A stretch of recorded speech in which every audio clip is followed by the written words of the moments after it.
Saúde a todos os irmãos, que junto comigo continuaremos o estudo sobre os profetas menores do Antigo Testamento. Menores apenas na extensão de seus livros, mas com a mensagem poderosa atual para nós. E hoje vamos começar com o livro do profeta Zacarias, que será dividido em 2 lições. E na lição de hoje iremos tratar especialmente das 8 visões que ele teve em uma única noite. Comecemos agora com a leitura bíblica. Leiamos. Aqueles que estão longe virão e ajudarão no edificar o templo do Senhor. E sabereis que o Senhor dos Exércitos me enviou a vós outros. E isto sucederá se diligentemente ouvirdes a voz do Senhor vosso Deus. Zacarias capítulo 6, versículo 15.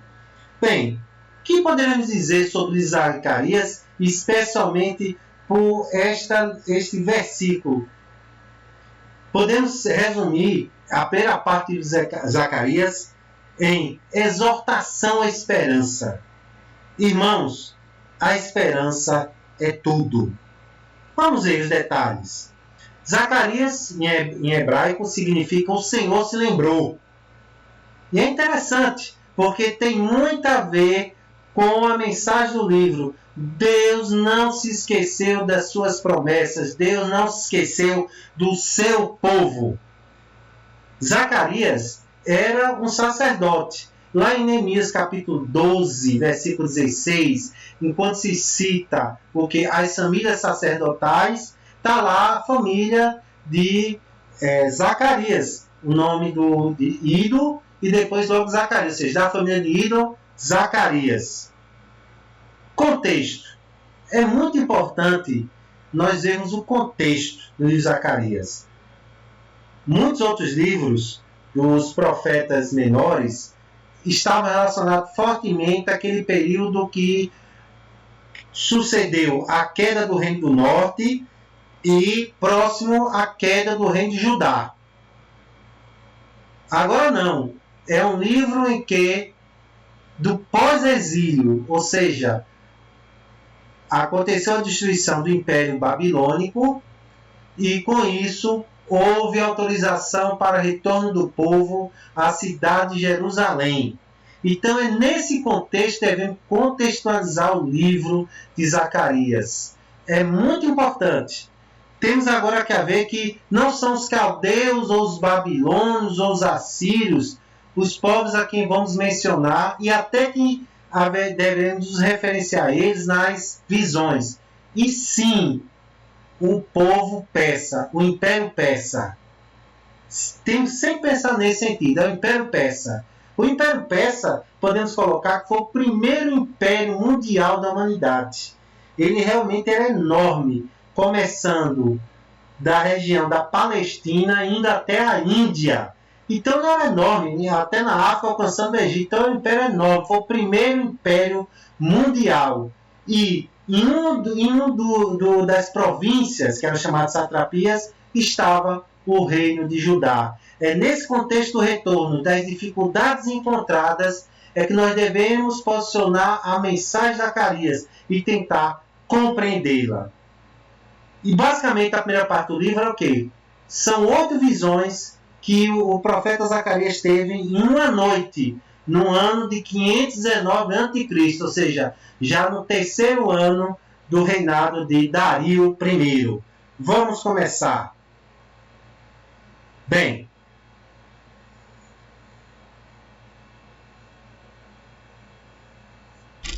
a primeira parte, nós vamos colocar, é uma exortação à esperança. Diz aqui, portanto, diz-lhes: assim diz o Senhor dos Exércitos, tornai-vos para mim, diz o Senhor dos Exércitos, e eu me tornarei para vós outros, diz o Senhor dos Exércitos. Não sejais como vossos pais, a quem clamavam os primeiros profetas, dizendo: assim diz o Senhor dos Exércitos, convertei-vos agora dos vossos maus caminhos e das vossas más obras. Mas não ouviram, nem me atenderam, diz o Senhor. Vossos pais, onde estão eles? E os profetas, acaso vivem para sempre? Contudo, as minhas palavras e os meus estatutos, que eu prescrevi aos profetas, meus servos, não alcançaram vossos pais? Sim, e estes se arrependeram e disseram, como o Senhor dos Exércitos fez, tensão de nos tratar, segundo os nossos caminhos e segundo as nossas obras, assim Ele nos fez. Zacarias capítulo 1, versículo 3 a 6.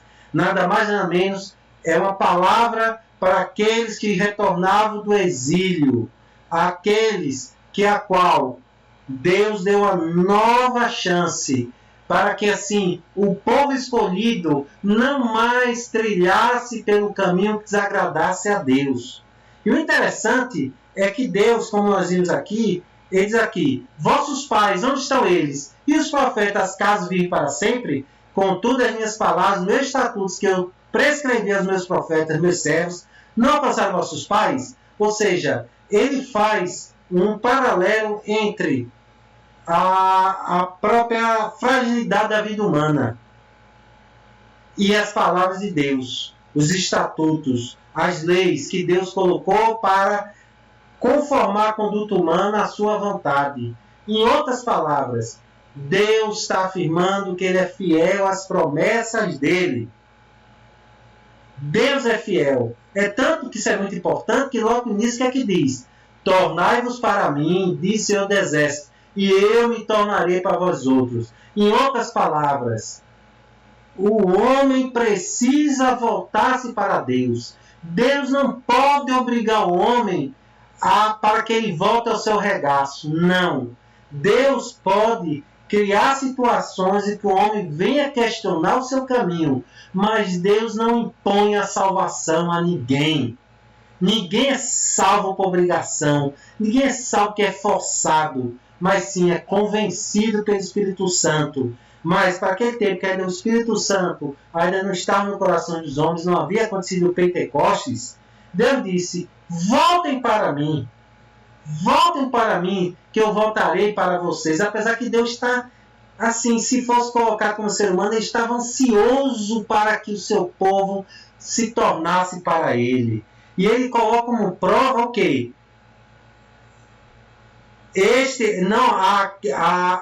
As minhas palavras, meus estatutos que eu prescrevi aos profetas meus servos, não alcançaram nossos pais? Aí ele coloca a resposta deles. Sim, esses se arrependeram e disseram, como o Senhor dos Exércitos fez tensão de nos tratar, segundo os nossos caminhos, segundo nossas obras, Ele nos fez. Em outras palavras, assim como Deus fez com que ele sentisse as consequências de suas ações desagradáveis a Deus, assim Deus fez com que, ao se arrependerem, eles fossem protegidos da destruição total.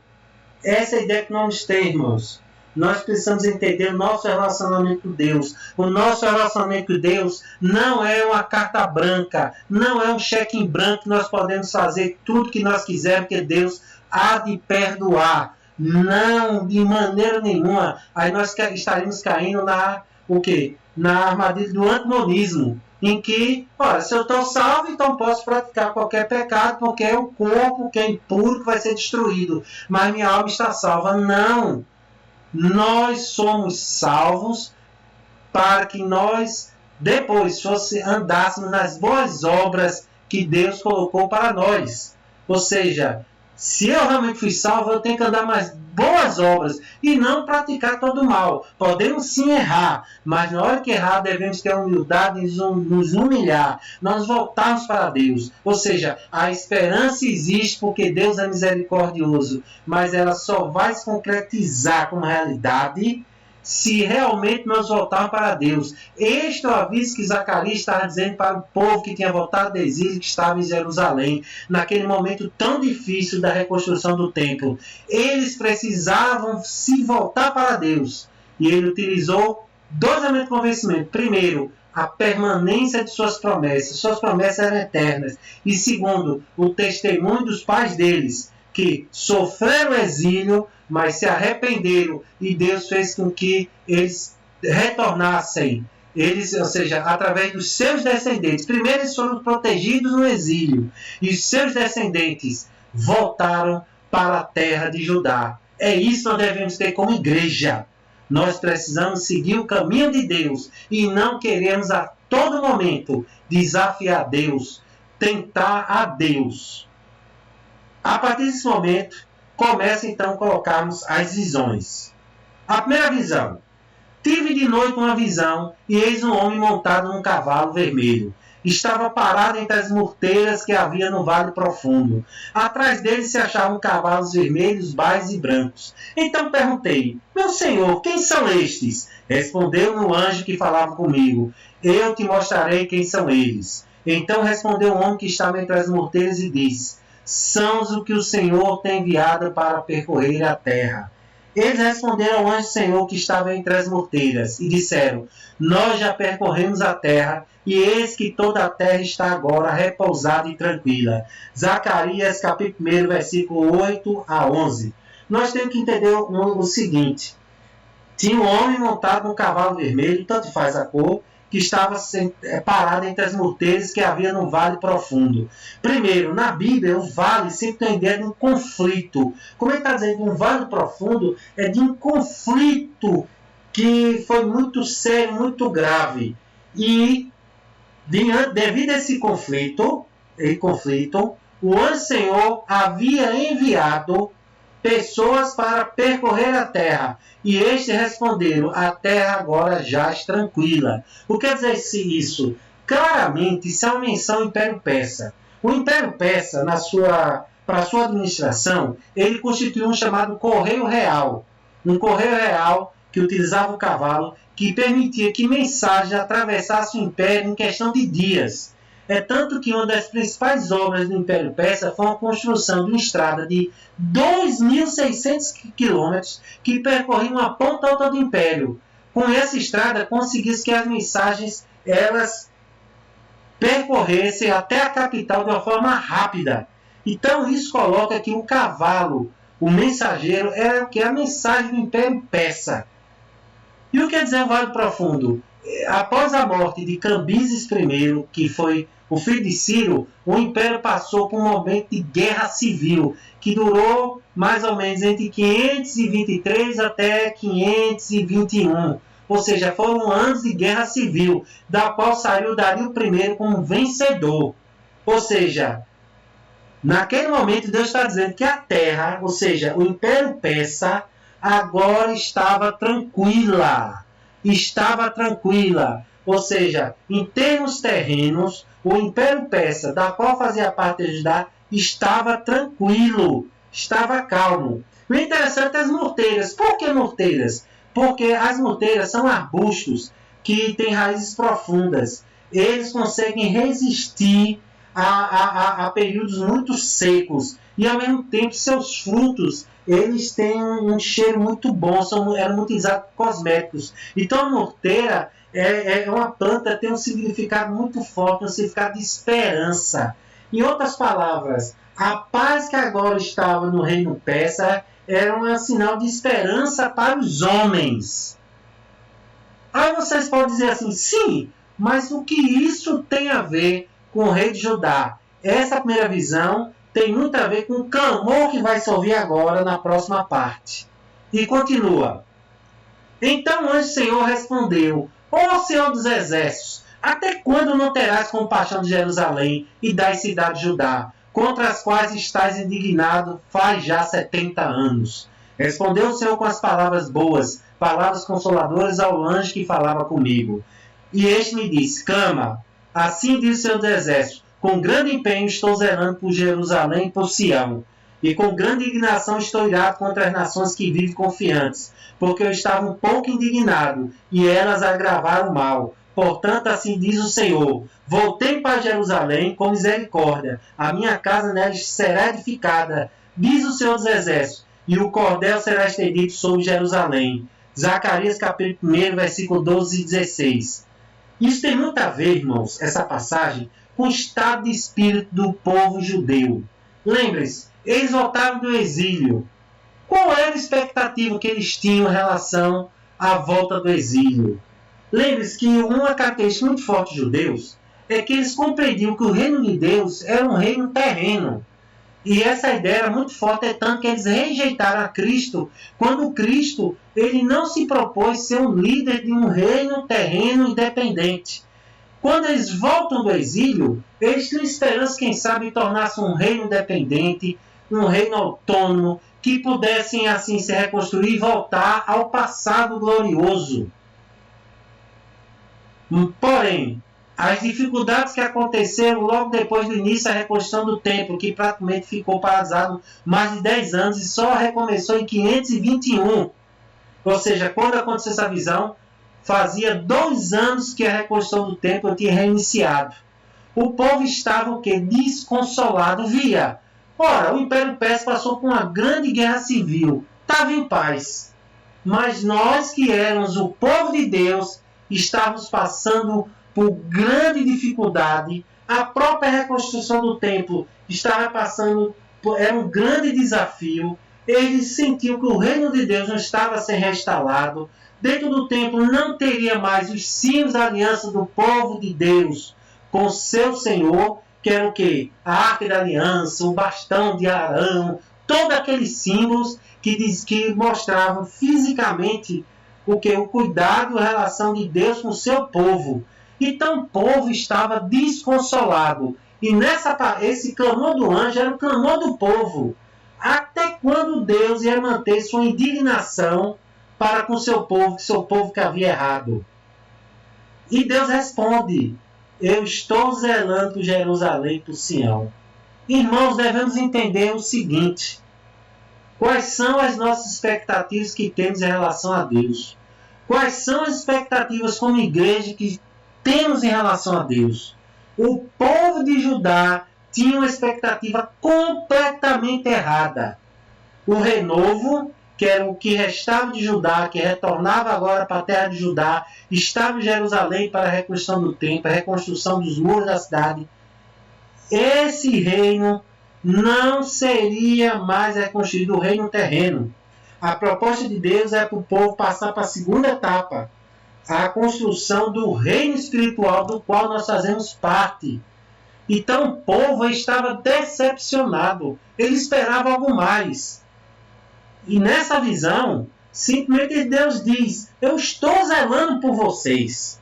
E ele diz: eu estou irado contra as outras nações, que aproveitaram esse momento que vocês estavam sendo corrigidos e agravaram a situação. E Deus ainda prometeu ainda: a minha casa em Jerusalém será edificada. O cordel será estendido sobre Jerusalém. Você passa o cordel é para medir. É para você vai fazer uma construção, você tem que fazer as medições para saber onde vai construir as muralhas, onde vai construir os prédios, tipos de prédios. Ou seja, a imagem do cordel, tanto é para medir um povo no julgamento de Deus, mas também uma ideia de reconstrução, de construção.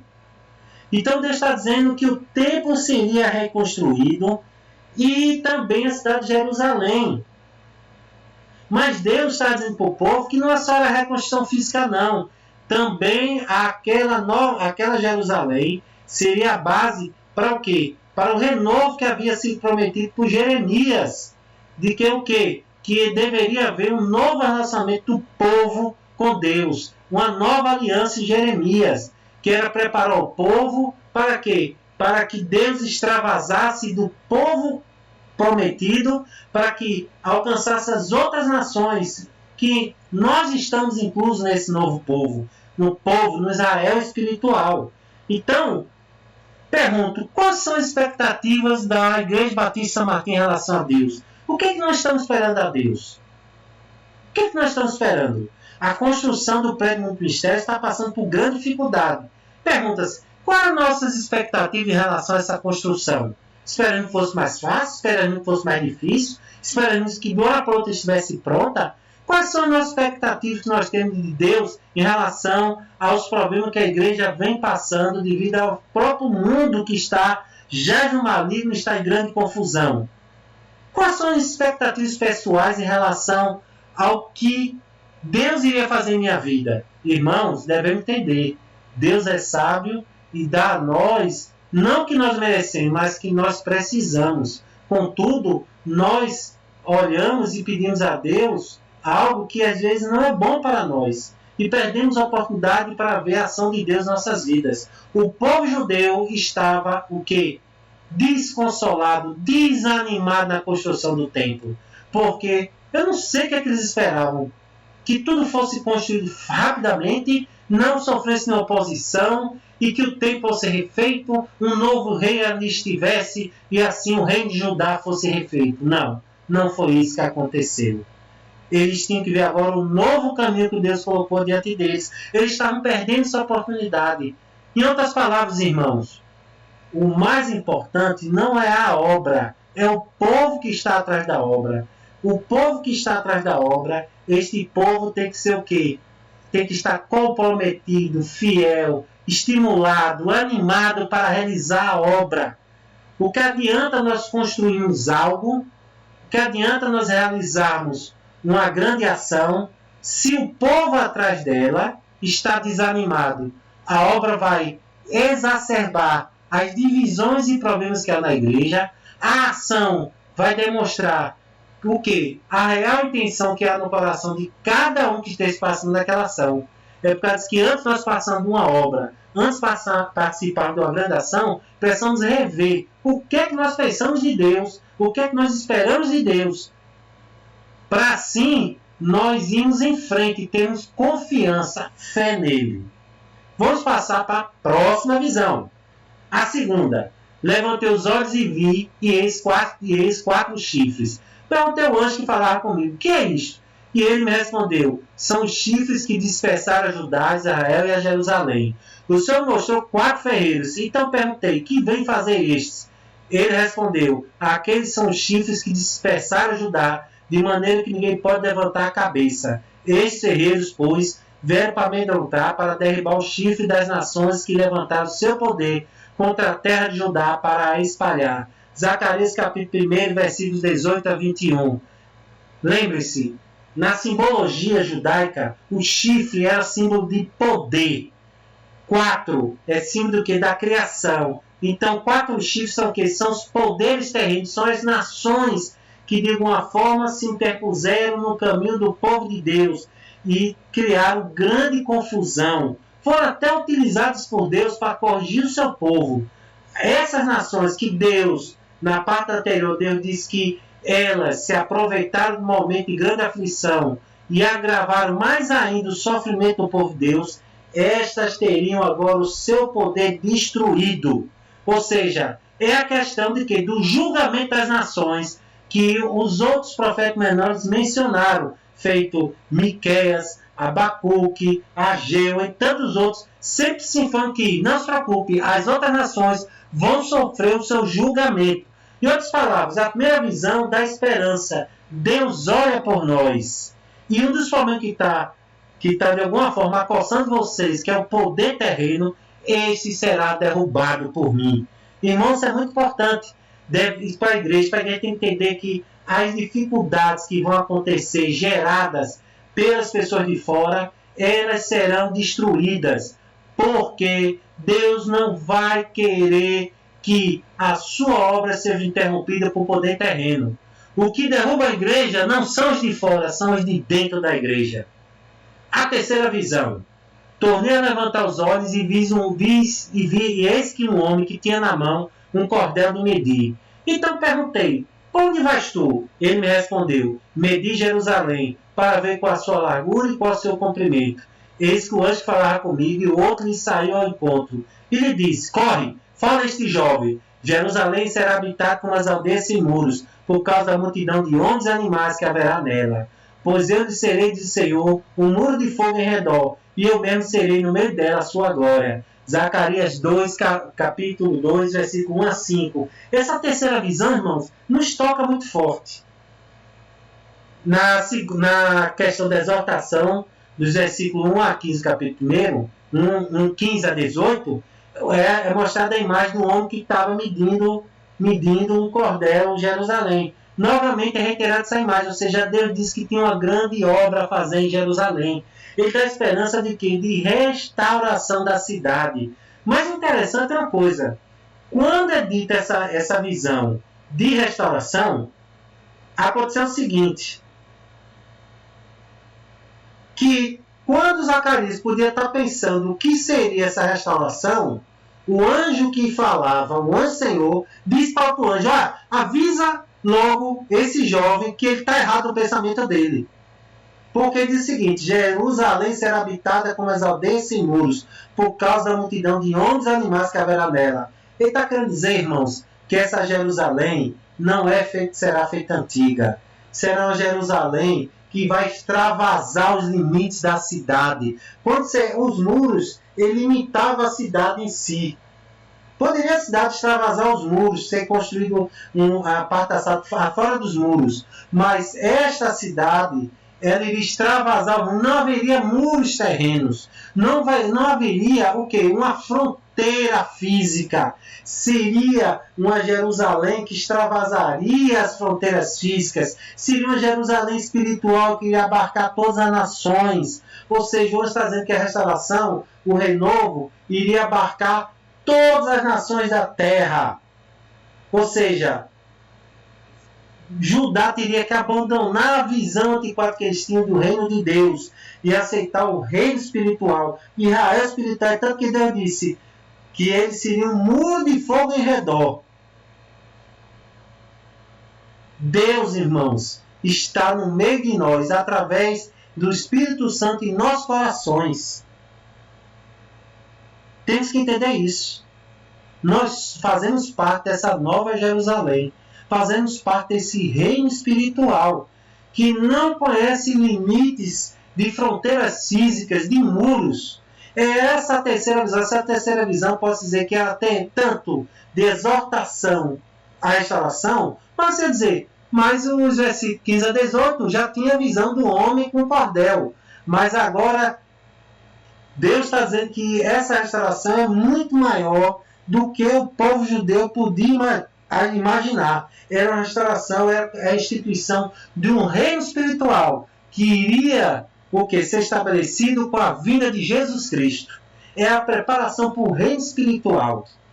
Essa terceira visão, ela não é dos últimos tempos. É uma visão que anuncia a nova dispensação em Cristo, a qual nós fazemos parte. A quarta visão.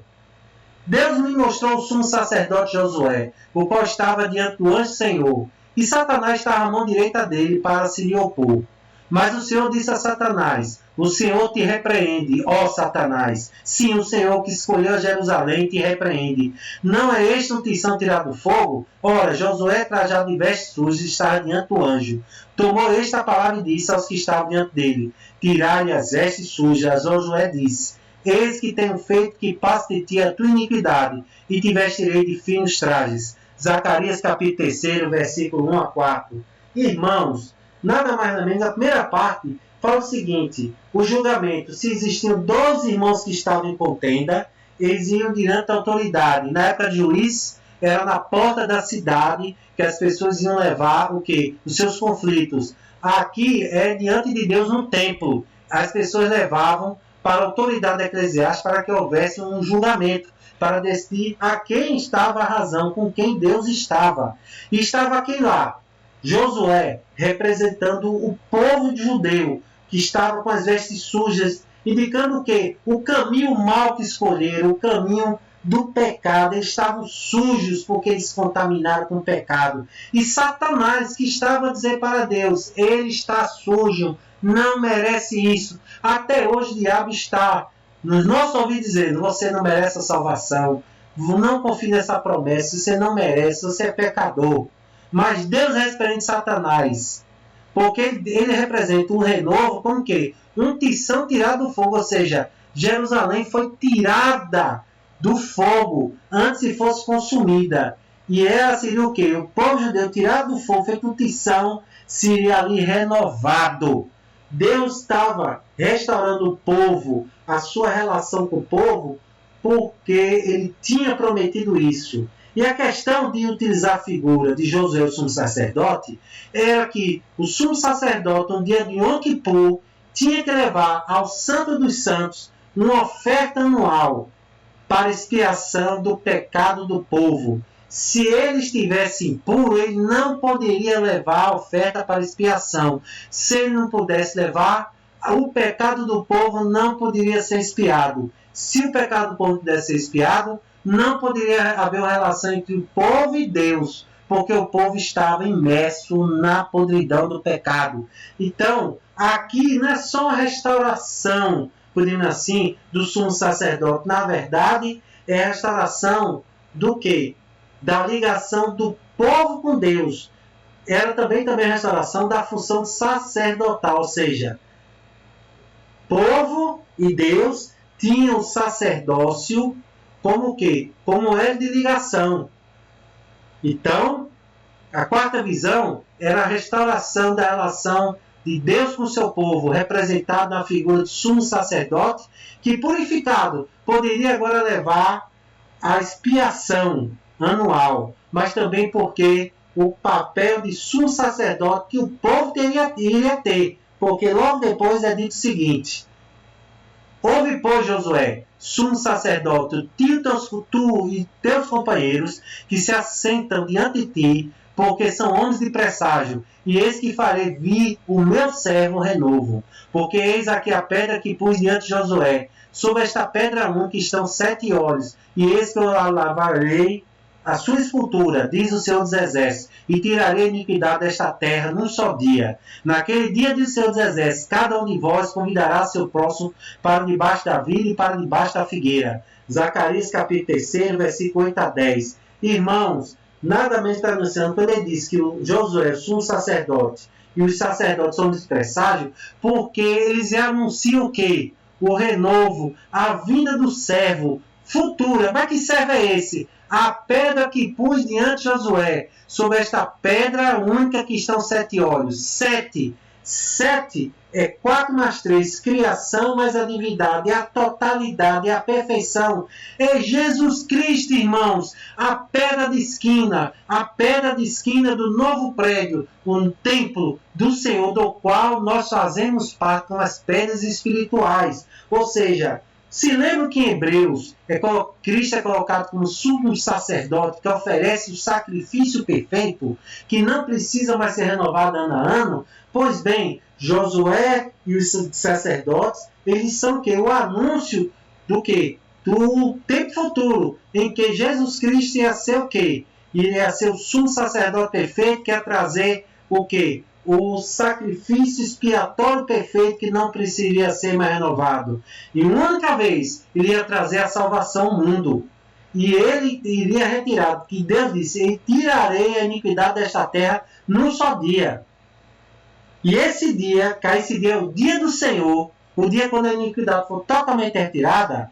Aí diz, cada um de vós convidará seu próximo para ir debaixo da figueira e debaixo da vide. A vide e a figueira são plantas que têm um simbolismo muito forte em judeus. São plantas que faziam parte do quê? Da alimentação deles. Então, essas plantas são indícios de fertilidade e prosperidade.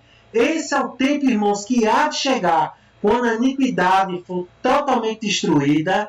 Será o momento que da nova Jerusalém ser estabelecida na nova terra, nos novos céus. Isso aqui para mim tem um pouco de quê? De apocalíptico, ou seja, vai acontecer no futuro, ainda não aconteceu. Contudo, a vinda do sumo sacerdote perfeito, Jesus Cristo, já aconteceu. E nós estamos agora nesse momento de transição entre o estabelecimento da nova dispensação e quando a iniquidade for totalmente retirada da terra, porque a terra será completamente restaurada, sem mais o pecado, sem mais as suas consequências negativas para a criação, ela será totalmente restaurada, irmãos. A ideia de que de plena harmonia. Continuemos. Quinta visão. Tornou um anjo falar comigo e me despertou, como ao homem que é despertado do seu sono, e me perguntou: que vês? Respondi: olho, e eis um candelabro todo de ouro, um vaso de azeite em cima com as suas 7 lâmpadas e 7 tubos, um para cada das lâmpadas que estão em cima do candelabro. Junto a este 2 oliveiras, uma à direita do vaso de azeite e a outra à sua esquerda. Então perguntei ao anjo que falava comigo: meu senhor, o que é isto? Respondeu o anjo que falava comigo: não sabeis tu o que é isto? Respondi: não, meu senhor. Prosseguiu ele e me disse: esta é a palavra do Senhor Zorobabel, não por força nem por poder, mas pelo meu espírito do Senhor dos Exércitos. Que és tu, ó grande monte? Diante de Zorobabel serás uma campina, porque ele colocará pedra de remate em meio a aclamações. Haja graça e graça para ela. Zacarias capítulo 4, versículo 1 a 7. Nesse texto é uma mensagem muito forte. O candelabro todo de ouro, o ouro significa pureza, divindade, é claramente o quê? Há uma remissão ao templo. E logo no final diz assim, Zorobabel serás uma campina, porque ele colocará pedra de remate. Ou seja, quem és tu, ó grande monte? Diante de Zorobabel serás uma campina, porque ele colocará pedra de remate. Em outras palavras, apesar das dificuldades, Zorobabel iria terminar a reconstrução do templo. E a finalização, a consagração do templo será feita em meio a aclamações. Haja graça e graça para ela. E tem que ver que na mensagem ele coloca o quê? Um candelabro. Do candelabro seria alimentado por um vaso de azeite. O azeite era um símbolo quê? De força, era um símbolo de muita fertilidade, prosperidade, realização. Pois bem, irmão, esse vaso de azeite é alimentado por 2 oliveiras. Quem são as oliveiras? Uma é Zorobabel e outra é Josué. Ou seja, é a conjugação do quê? Do espírito, da parte espiritual e das ações terrenas é que vão levar à construção do templo.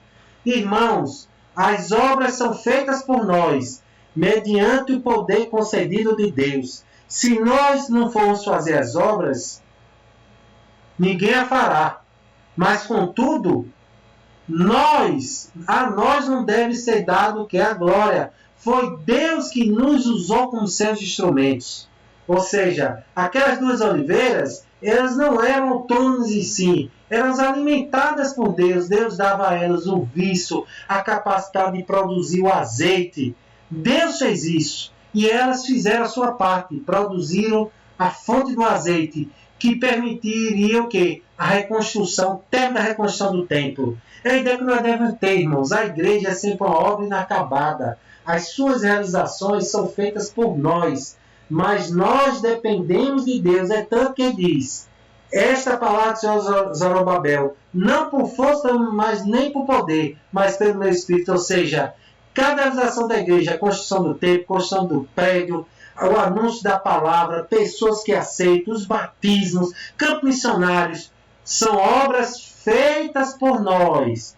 Contudo, a glória tem que ser dada a Deus, porque nós somos meros instrumentos. E o que é interessante, quem és tu, ó grande monte? Diante de Zorobabel serás uma campina. Em outras palavras, através de nós, Deus fará grandes realizações. Se nós realmente estivermos ligados a Deus, nós vamos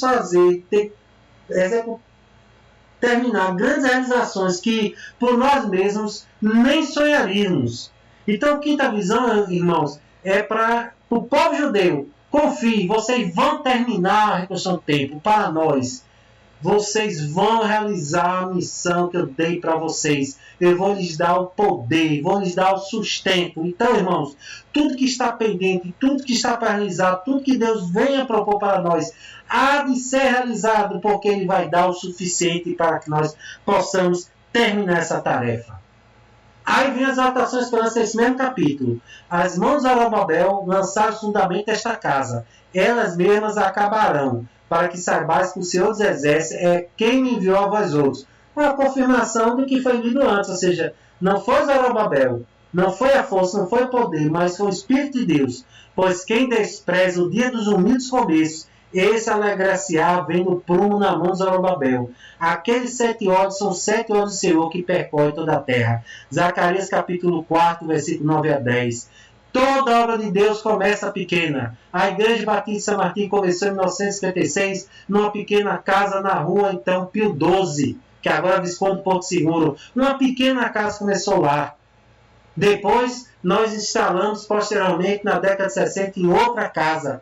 A Igreja Batista São Martim começou pequena, irmãos. Começou pequena. Era para alguém olhar e dizer assim, isso nunca vai chegar em lugar nenhum, porque são pessoas pobres que não têm recursos, como é que vão construir um templo? E principalmente na época que era muito raro ter algum membro que pudesse ajudar um pouco mais, ser engenheiro, arquiteto e tal. Mas está aí a igreja. Está aí a igreja. Ai de quem despreza os humildes começos. devemos entender que o estabelecimento de um campo missionário, o início de uma obra, de um prédio, de uma ação, é sempre humilde, pequena, mas à medida que Deus vai agindo, ela começa a crescer, os resultados vão extrapolar enormemente as nossas humildes expectativas. Irmãos, confiemos em Deus. Lembre-se que a igreja de Deus começou com um filho de carpinteiro pregando as multidões e apareceu findada quando ele morreu na cruz, e aqui estamos nós. Sexta visão.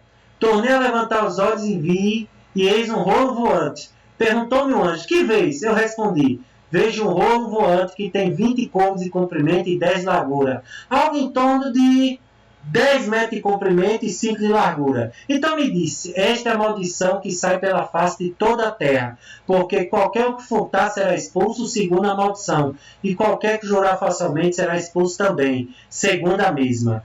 Fala isso aí, diz o Senhor dos Exércitos, e a farei entrar na casa do ladrão e na casa do que jurar falsamente. Pelo meu nome, nela pernoitará e consumirá sua madeira e suas pedras. Zacarias 5, versículo 1 a 4. Esse rolo voante, pelo tamanho, ele aparentemente faz uma menção à porta principal do templo de Jerusalém, que é descrito lá por Ezequiel. Ou seja, tanta ideia de entrada, ou seja, está fazendo uma remissão ao templo de Jerusalém, ao povo de Deus. E era grande o suficiente para que todos pudessem ler, ou seja, Deus sempre dá os sinais, sempre recomenda, sempre aconselha seu povo a mudar seu caminho mau, inclusive a nós.